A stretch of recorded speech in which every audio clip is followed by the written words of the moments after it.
ওই দিন আসছিল শুক্রবার 23শে জানুয়ারি। দুপুর গড়াইয়া বিকাল হইতে হইতে বার হইয়া গেছি গা পূজা ঘোরাঘুরি লাইগা। আর প্রথমে আইছি আমরা উদয়পুর কলেজে এনএসএম। তো এখানে আয়া দেখতেছি বেশ মানুষ আছে, আর প্রচণ্ড পরিমাণে রৌদ্র পড়তেছে। এই রৌদ্রের মধ্যে দিয়েই পূজা ঘুরানোর লাইগা আয়া পড়ছি। তো আয়ে প্রথমে ঠাকুরটারে দর্শন করলাম, আমরা দু হাত জোর করে প্রণামও করছি।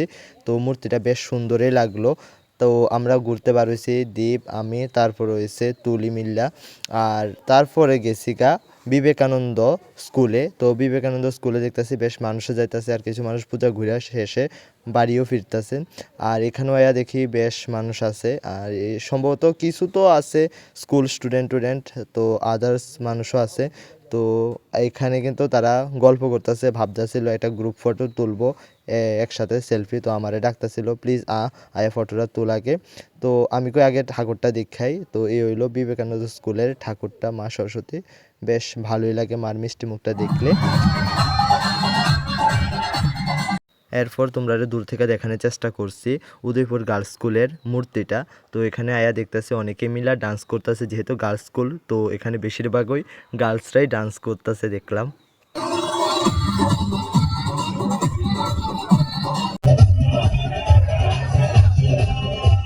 এরপর ধীরে ধীরে ঢুকলাম আমার কেবিএ স্কুলে।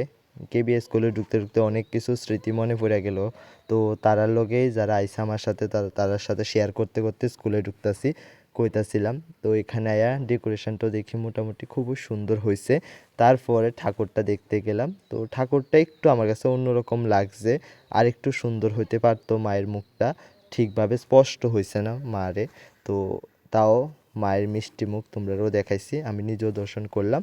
তারপরে যাইতাছি গা উদয়পুর ইংলিশ মিডিয়াম স্কুলে। তো এখানে দেখতেছি বেশ মানুষ ঘুরে টুরে আয়া পড়তেছে। গেটের কাছে দাঁড়ায় মনে হয়েছে পুরাই ফাঁকা। অবশেষে ভিতরে ঢুকে বুঝতে পারলাম যে এখনো প্রচুর মানুষ রয়ে গেছে, আর লাল কাপড়ের উপরে মূলত ডেকোরেশনটা করা হয়েছে।